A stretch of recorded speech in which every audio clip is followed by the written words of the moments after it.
Goodie po sa inyo mong lahat, mga followers ko. Ngayon nga naman nanonood. Oh. So, um, this is Ami. Welcome to my vlog. So, update ko lang kahapon, guys, tungkol po sa meeting ng husband ko, yung kaniyang aming livelihood na sa fisheries. Kasi yung husband ko is one of the member of Fisher Fox. Yung Fisher Fox dahil dito sa aming lugar, yung grupo nila is naka-registered sila ng SIC. So may license sila. So parang 8 membro ngayon. Oo. So may tig-iisa silang beneficiaries na sasakyan.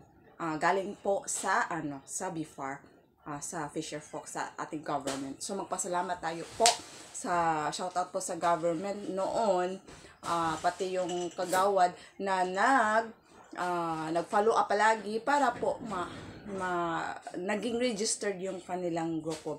Sa mga ibang barangay dyan, dito sa Butuan, kung wala kayong grupo na bilang Fisher Fox, or pwede naman kayong mag-create ng group, mga 10 person, at kailangan nyo ipa-register sa SEC para mabigyan kayo ng privilege galing sa ating government.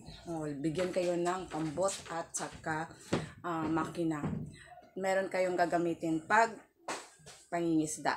So, ang meeting kahapon, guys, is tungkol po sa kanilang makukuha araw-araw. So kailangan i-documentation yung ilang kilong isda ang makukuha nila araw-araw.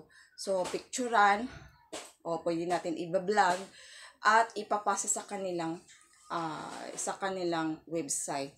So para alam nila, monitor nila yung kung ano na nangyari sa ang mga fisheries, kung mabubuhay ba yung family nila, or nakakatulong ba ang kanilang mga yung ginagawa. So ang sa ngayon, actually guys, yung mga fisherman is by season yan. May mga season talaga na wala talagang kuha. Pero yung time na yun na wala silang kuha, chine-check nila yung mga pokot nila or lambat na may mga butas-butas. Kailangan nila tahiin para hindi butas-butas o magisi-gisi ba. Tapos yung the day na meron silang malalaman naman nila na kasi yun naman trabaho na malalaman nila maraming kuha ngayon or bukas. So that's the time na magkuha, managat. So pakita ko sa iyo yung sa ngayon, kasi example ngayon, walang kuha. So ang ginagawa ngayon, nag-checking siya kung may mga butas ang kanyang lambat or pukot. Oo. So pakita ko ngayon, guys, kung ano yung ginagawa niya ngayon. Ito po, guys. Hello.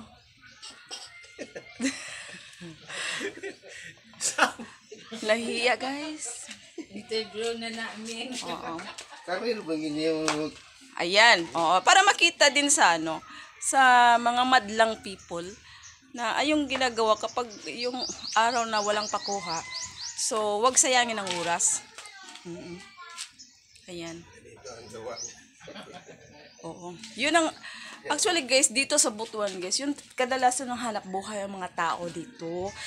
Kasi yung ang Butuan kasi is Agusan del Sur, Agusan del Norte is malaking, yun ang pinakamalaking river.